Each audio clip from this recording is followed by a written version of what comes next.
Hello, everyone, and welcome to the second day of ILPS Commission 13's webinar entitled Research and Destruction, the Role of Science in Waging Imperialist War and Fighting for Just Peace.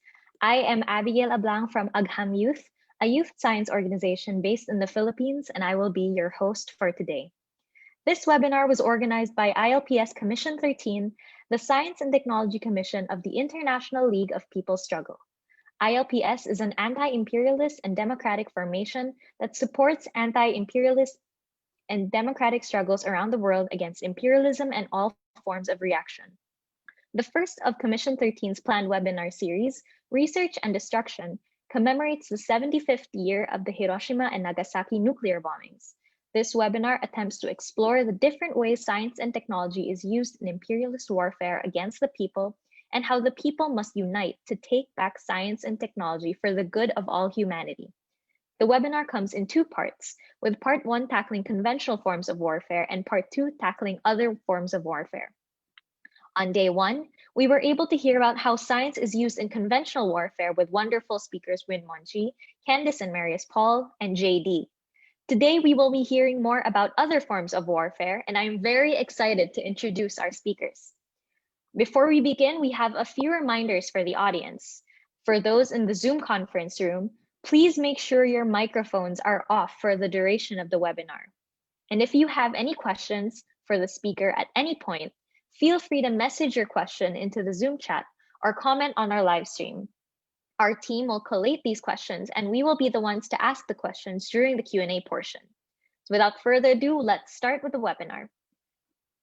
Our first speaker is an active member of the Lebanese Communist Party who specializes in sustainable engineering. Let's all welcome our first speaker, Bachir Nakal. Hello, everyone. I'm glad to be here for the first time with this commission, and hopefully we'll be talking about, as mentioned, science and technology and their role in society. So first of all, I'm good to go, Abigail? Yes. Okay, great.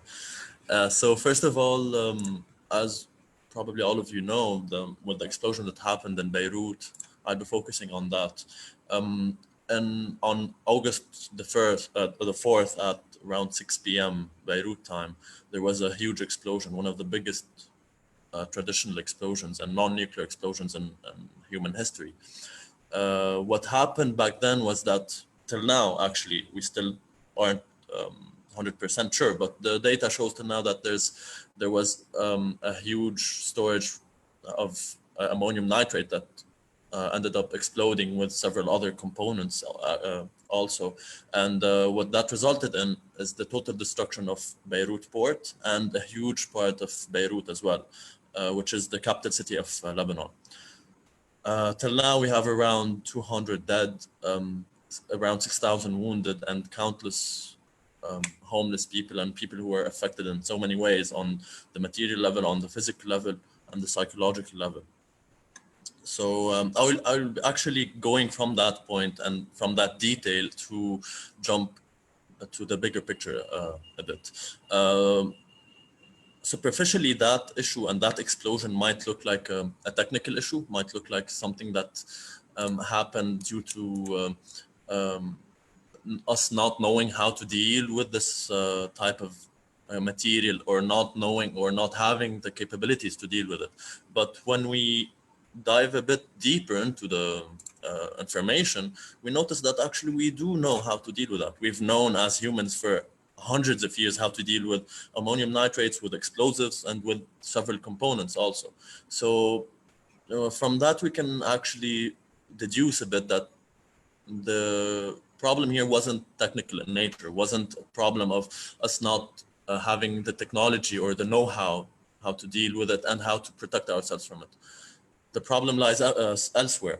So we start asking some questions. First of all, we need to ask where that material came from, who brought it here, and why it's been lying here, and how it exploded.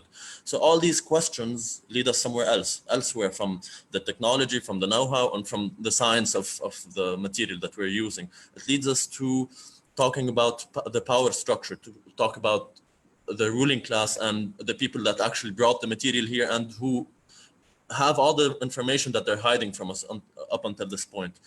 They're the people who maybe indirectly led to this explosion. Maybe there are so many factors that played into it, but eventually we know that in Lebanon we have a certain system that's been killing us for tens and tens of years, from the civil war, from even before it, and up until this day. So it's not something particular for the explosion to happen. It's not a big, like it's not actually the cause of our issues. It's only a symptom of what we've been living in, and a symptom of this system that's been killing us in countless ways, and maybe not as fast and not as directly, but it's actually been killing us and leading us to go abroad and to flee from this country.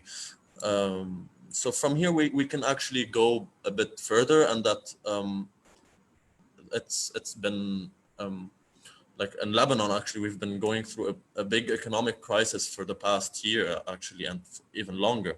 So from there, we can also push it even further and go to the sectarian issue that we've been living in Lebanon for more than 30 years, and even during the civil war. All these are actually symptoms of societal issues that we've been living in. So we can go step by step by talking about the ruling class that has been using sectarianism to enforce its rule on this country, to talk about how we have a clientelist system and clientelism that forces citizens in this country to act as sectarian individuals and sects, where for them to get their rights or to demand for their rights, they, instead of going and demanding and fighting for it in their state, they need to go and demand it from their sectarian leader. That's how they force us to stay in this loop and this endless cycle of sectarian rule. So yeah, as I was talking, we are in a big economic crisis even from before the explosion. The explosion made it much worse. The estimates till now are around $20 billion in losses, and maybe even more. We lost our strategic reserves of grains in that port, and that's without talking about the around 200 people we lost as victims in the explosion. So the economic crisis has been going on. It also led to, and there's a big factor in the uprising, the October 17th uprising that has been happening in Lebanon. And all these are actually factors that we need to take into consideration when we're talking about the situation. So people over the years were trying to fight back for the same reasons that led to this explosion in the first place. And they've been trying to fight back in several manners. We've seen uprisings, we've seen demonstrations happening from 2011, the fall of the sectarian rule, and 2015 Use Think movement, and now in 2019, the uprising that happened in October. It's been accumulating, actually, it's been getting radicalized. The discourse is becoming more and more class-based. It's been getting more and more even critical of the situation that we're living in. And it's becoming more direct in its critique of the ruling class and the system that's ruling this country. So from there, and talking about a bit of a historical background, we can move a bit more to talk about how actually science and technology, when we're talking about the case of Lebanon and in a global sense, are not actually apolitical. Science in itself is, if we're talking about there's the scientific method and analysis and everything, we can talk about objectivity in that, but we cannot talk about science and the knowledge that is produced by science being apolitical, because first of all, it is really dependent on the funding that is put for that scientific knowledge to be produced. It also needs a lot of resources, funding, all that for example, we can see that a lot of studies, when they're funded by certain companies, they produce positive positive results for those companies and the best benefit of those companies. We can see that in the pharmaceutical industry. We can also see it, for example, how nutrition companies and enterprises that work with food actually fund research that proves that their products are not bad for the environment or are not bad for the health of people. And that's why you have so much conflicting data and conflicting studies. So first of all, it's very dependent on who's funding it and for what reason. So as an example, also we can see that science is really dependent on who's allowed to do that research and who's allowed to be a scientist. That's why a lot of research and actually most historical research was attributed to men and white men in particular, because they were the ones allowed to go and to study and to actually also be attributed with that research, even if they aren't the one that produced it.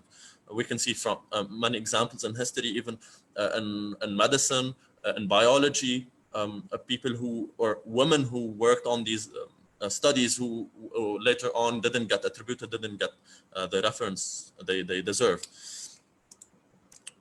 Also with science, we can see that's actually very political and who's using it. When we're talking about also with the pandemic that's been going for the last year now, we can see that a lot of studies are being quoted and being used by several leaders and political leaders, depending on their agenda. So also, depending on the politician's agenda, they can filter and use whatever research that pushes for them and that is positive and reinforces their discourse. Also, moving on, we can see that actually when we talk about problems like the ones we had in Lebanon, like let's say the explosion that happened and other problems, we can see that these are problems of a systemic nature, of a background that is more than just technical. So for that reason, we can't push for solutions that are only technical or only scientific. When we're talking about political problems in this country, and this is applicable elsewhere, we hear some people that go and say, maybe we deserve, or maybe we should push for a technocratic government, let's say, a government of specialists. Let's put a doctor as a minister of health. Let's put an engineer as I don't know what. And that's always also pushing for the discourse of science being objective, being apolitical, and that actually is not true. Eventually, whoever that minister is will have to make public decisions, and decisions that depend on the benefit of a certain class versus another, a certain group of people versus another, and for the environment, let's say, versus industrialists or whatever. So it's also never dependent on just an objective singular truth. It's always dependent on politics and the benefit of a ruling class, whoever that ruling class is. So we'll take the example for that of the Bisri Dam in Lebanon. The Bisri Dam is a dam that's being proposed. It's been designed and proposed for over tens of years, but lastly, in the last few years, who's been mainly pushing for it is the World Bank. It's been trying to fund it through a loan of $800 million, and it's actually being faced. Until now, we've succeeded in pushing against it. So the Bisri Dam is being presented by the ministers and the politicians, certain ministers and certain politicians, as being a major solution for our water issue, water scarcity, and also as it can be used for different reasons and different uses. So superficially, or explicitly, it's being pushed for by a few parties, but deep down, the whole ruling parties or the whole ruling class and with the politicians are all backing it, and they're all mostly supporting it. We see that superficially it's being presented with and backed with scientific research, with data released by the World Bank, how it's not dangerous, how it's manageable, it will get more benefits for the society and the communities living. But actually, with all that data that's being presented and pushed for by the World Bank, we have also a lot of data that's being pushed against it by local researchers, by also a lot of people from these communities that will get displaced, that actually opposes all that discourse. We know that this dam will result in a lot of pressure on certain geological formations, and that can result in actually earthquakes. So that's one. Also, it will result in a lot of loss of very important agricultural land and historical land. So that will destroy a lot of communities as well. And lastly, a lot of information and data is being hidden by those in power to actually stop us from having the know-how and having the arguments to oppose it. So also we know that the water that will be stored in that dam is highly polluted. So we also will need to pay so much to treat it, and we might not even be able to treat it at all eventually. So all that shows us how science and the knowledge and information can be um, misused, can be filtered or chosen and picked based on the agenda of each side and each politician maybe. And that's the main argument against it, that yeah, you can have as much scientific proof and on one side, but eventually if you have funding and if you have so much backing, especially from a side like the World Bank, you might never have enough arguments or enough support to stand against it, because they're the ones who have the funding, they're the ones who monopolize access to knowledge, and they're the ones who even have the military power to enforce it. When we're talking about the police and the army going and kicking out people who are protesting the building of the dam.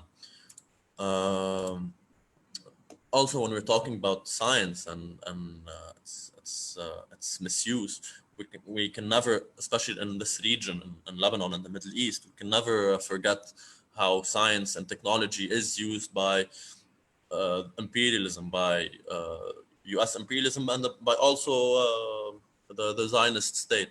How Israel, since its inception and even before that, has got so much funding and is now in these times using so much funding for its military industry, military complex, and also to fund in its academia and in its science, to fund researchers who go against or who fight against whatever arguments or whatever discourse we might be releasing. So that's also one of the main supporting arguments for BDS to boycott Israeli academia, because academia and science in their nature, whenever we talk about boycotting it, we're talking about boycotting it for the reasons it's being used. So academia in Israel is mostly focused on creating weapons, creating new technologies to take over land, creating new technologies to also terraform land, or to take over land and use it for its own benefit, and take it from its historical uses and from the communities, mostly Arab and Palestinian communities that have inhabited it. So also we see how that, in that sense, imperialism makes use or misuses science and technology in the name of research and in the name of a morally superior reason, which is for them to get knowledge and know-how, but they will eventually use it to create weapons and to destroy us and to actually sustain apartheid in this region. So yeah, that's why when we're talking about both of those terms, when we're talking about technology or science, their use revolves around power, or around the power structure that is put in place in this country or in this society. We cannot forget about that. We cannot not see it, because in the same way that it is being misused, we can also use it to better society, to better the conditions of people, and to push for whatever better vision of society we have. That's when we talk about how science and technology can be used, let's say, to push for equality, to push for better conditions, to push for justice and a better a livelihood for people all around. That's the basis of socialism when we're talking about it, to use and to make use of whatever resources we have for the benefit of the majority and for the benefit of people. And that's eventually what we need to push for. That's what we need to fight the current way that technology is being used, by using it in the right sense that it is meant to be. And hopefully we will reach out and in this lifetime or the next one. So I'm done for that.